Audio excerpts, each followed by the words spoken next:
Ano, ma-round off na natin yan ng 0.9 kasi 88 na yan eh. So 118.90. So ngayon, igano natin kung tama itong ating degree. Okay? So kita nyo mga kametal, tamang-tama yung ating computing. Okay, so magandang araw sa inyong lahat mga kametal. So andito na naman po tayo muli upang makapagbahagi na naman po tayo ng dagdag kaalaman at dagdag idea. So pasensya na kayo mga kametal, medyo natagalan po tayo sa ating pag-upload dahil medyo busy po talaga tayo mga kametal at marami tayong ginagawa. Kaya medyo nangihinayang din ako dahil hindi po tayo nakapagkuha ng video dun sa ginawa kong trabaho na yun dahil medyo restricted siya mga kametal at bawal po tayong kumuha ng video. Kaya wala po tayong nagawang content. So ngayon mayroon po tayong kaunting oras para magbahagi ng dagdag kaalaman mga kametal. So actually mga kametal ay hindi na ito bago mga kametal. Mayroon na po tayong ginawang video nito noon. 1 year ago na mga kametal. Kaya lang medyo nasira yung video natin na yon at may portion na nawala yung audio. Kaya mayroong mga viewers natin na gustong matuto at nagre-request sa atin na kung pwede uulitin natin yung video na yon. Kaya ito yung video na yon mga kametal, yan. So yan. Kung paano natin ma-determine yung elbow natin mga kametal, kung sakaling ito ay hindi 90 degree or hindi 45 degree. Kasi yung ating mga standard na mga elbow mga kametal na kadalasan lang natin ginagamit, mga standard na mga elbow is yung ating 90 degree at saka yung ating 45 degree. Yan lang yung elbow na ready-made na magagamit natin palagi. Yan. Sa pipe yan mga kametal, sa pipe. So, kung sakaling mayroon tayong ginagawa na linya at yung elbow na ginagamit natin is 70 degree, mayroong 80 degree, basta hindi siya 90 degree mga kametal. Dito naman sa 45 merong 40 lang, yan, or 30. Yan, pwede tayo magkakat dito sa mga elbow na ito mga kametal. Itong 70 ay pwede natin maikat dito sa 90. Ito namang 40 degree, 30 degree, pwede rin tayo magkakat dito sa 45 degree. Kaya lang, hindi natin alam mga kametal kung paano natin ma-determine yung elbow natin. Wala tayong idea pa, lalong-lalo na sa mga baguhan. So, halimbawa mga kametal, may elbow, may linya kayong nakaganyan. Yan. Yan. Ito yung ating elbow. So, hindi natin alam na kung anong degree ito. Alam natin na hindi ito 90 degree at alam din natin na hindi ito 45 degree. At wala po tayong idea kung paano natin kuhanan yung tamang degree nito. Kasi pagka hindi natin makuha yung degree nito mga kametal, paano tayo makapag-cut dito sa 90 degree? Paano tayo makapag-cut dito sa 45 degree? Kung hindi natin alam kung anong degree itong elbow na ito. So sa video na ito mga kametal, ituturo ko po sa inyo yung pinakasimpleng tips mga kametal kung paano natin ito gagawin. Okay? So let's go, simulan natin. Okay, so nilapit natin kunti yung ating whiteboard mga kametal para klaro. So yung topic natin ngayon mga kametal ay kung paano natin ma-determine yung ating elbow. Kung sakaling magsusukat tayo mga kametal ng linya na may elbow pero hindi natin alam kung ano yung degree ng ating elbow. Hindi naman siya 90 degree at lalong hindi siya 45 degree. Kasi yung standard natin is 90 degree at saka yung 45 degree. Kung sakaling wala dyan sa mga elbow na yan mga kametal, dahil special elbow siya, halimbawa 70 or 60 or 30, okay? So magbibigay ako ng halimbawa sa inyo mga kametal. Ganito yon mga kametal. So halimbawa mayroong linya natin dito. So yung linya natin mahaba yan mga kametal, no? Kasi kadalasan mahaba yung linya na yan. Pero dito, dahil example lang tayo, sukat lang tayo ng centimeter. Yan. So dito magsukat ako ng 18 centimeter. Diyan. Dito naman, sukat din tayo ng 18 centimeter. Yan. Ngayon, kung nagsukat na tayo ng 18, parehas dito mga kametal, halimbawa ito yung elbow natin. Ito yung elbow natin mga kametal. Yan. 90 degree ang elbow na yan. Dito natin, sukat tayo dito sa, simula sa gitna. Yan. Dito sa pinakagitna niya mga kametal. Yan. Kung doon sa actual, dahil mahaba yon, so meters yung ating gagamitin. Halimbawa, sukat tayo dito ng 2 meters. Dito, simula sa center, 2 meters, sukat tayo 2 meters. Dito naman, sukat din tayo ng 2 meters. Okay? So, dahil maliit lang ito, sample lang natin. So, nagsukat lang ako dito ng 18 cm. 18 cm. Ngayon, kuhanin naman natin itong sukat na ito mga kametal para makuha natin yung degree dito. Okay? So, sukatin natin. So, itong sukat na ito mga kametal is nasa 31 cm. So, 31 cm siya mga kametal. Okay? So, kailangan makuha natin yung sukat na ito mga kametal. Yan, kailangan kung magka-actual tayo ng kuha ng sukat mga kametal, kailangan mayroong at least 2 or 3, tatlong tao para makuha natin yung ang layout nito, yung mga sukat nito. Kasi mahaba itong linya nito, hindi kaya ng isang tao lang. Okay? So, ito ay 31 cm. Kuhanan natin yung kalahati nito mga kametal. So, yung kalahati nito is 15.5 cm. Yan. Sukat tayo ng 15.5. Yan. So, yan na yung ating layout mga kametal. Pwede na natin kuhanin itong degree natin dito. Kung anong degree yan mga kametal ng ating elbow. Hindi na natin kailangan kuhanin pa yung sukat natin dito kasi meron na tayong given na sukat. Itong 15.5 at saka yung 18 cm. Okay? So ngayon, kuhanin natin yung sukat dito. So ano yung gagamitin nating function sa trigonometric function. Mayroon na tayong video niyan mga kametal.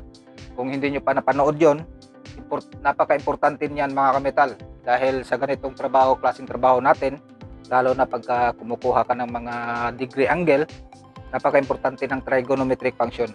Mayroon akong video niyan mga kametal. Maglalagay na lang ako ng link sa description box para mapanood nyo rin pagkatapos ng video na ito. Okay, so patuloy tayo. So para makuha natin yung degree dito mga kametal, ito yung opposite natin is 15.5 cm. Tapos ito naman yung ating hypotenuse. Yan. So opposite at saka yung hypotenuse. So gagamit tayo ng sine, opposite, hypotenuse. Okay, so paano natin i-add yan mga kametal? Kasi sa trigonometric mga kametal, mayroon siyang SOHCAHTOA. Okay? Dahil ito yung opposite natin, kukuha natin ng degree, ito naman yung kanyang hypotenuse naman yan. Yung pinakamalaking sukat ng triangle. Yan yung pinatawag na hypotenuse. So ngayon, dahil gusto nating kuhanin yung kanyang degree dito, so ganito lang yan mga kametal. Sa inyong calculator, meron tayong sine dyan. Okay? So, tapos, yung opposite niya is 15.5. Yung hypotenuse naman niya is 18.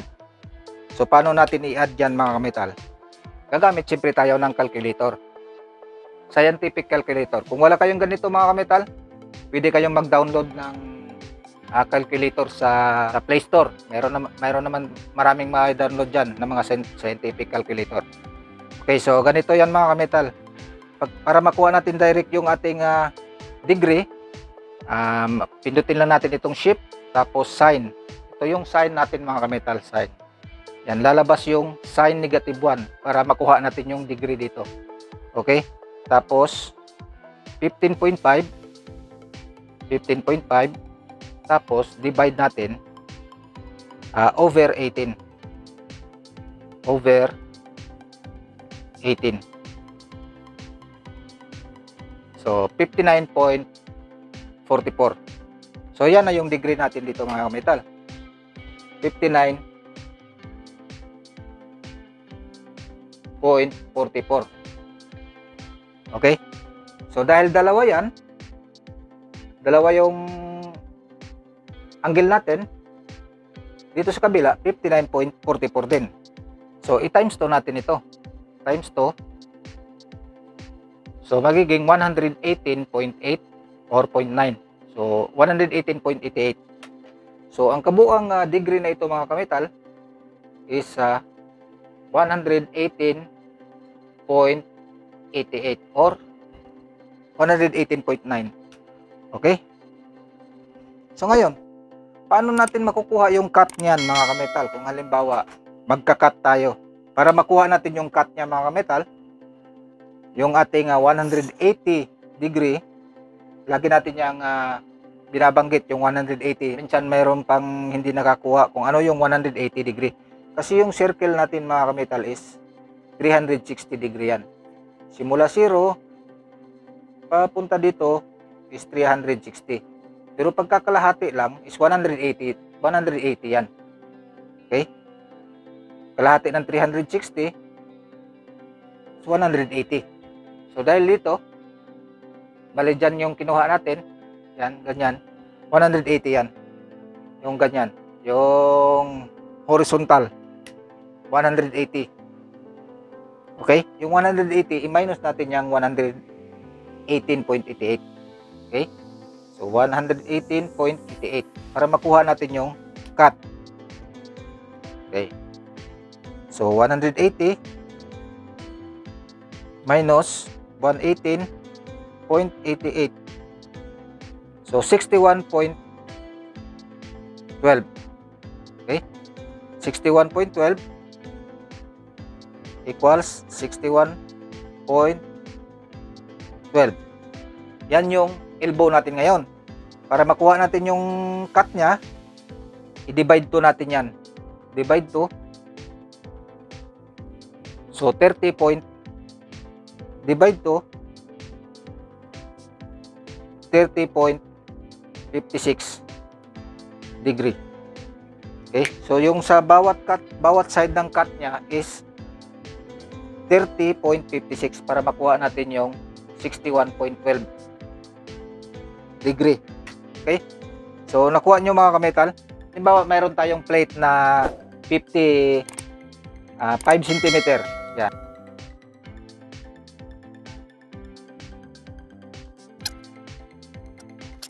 Halimbawa kuhanin natin yung cutback. Itong 30.56 yung ating kukuhanin. Okay? So halimbawa ito 50 mm. So yung 50 mm i-times natin yan sa tan of 30.56.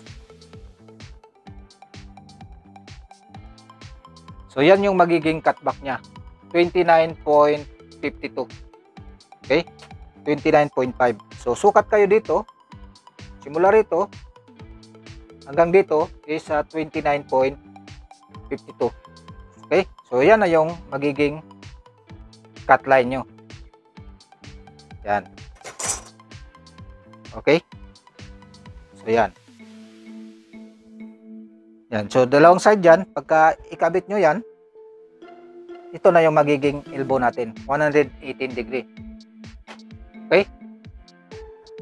So ngayon, paano natin masisiguro kung ito talaga ay 118.88 degree? Okay, so meron tayong angle finder.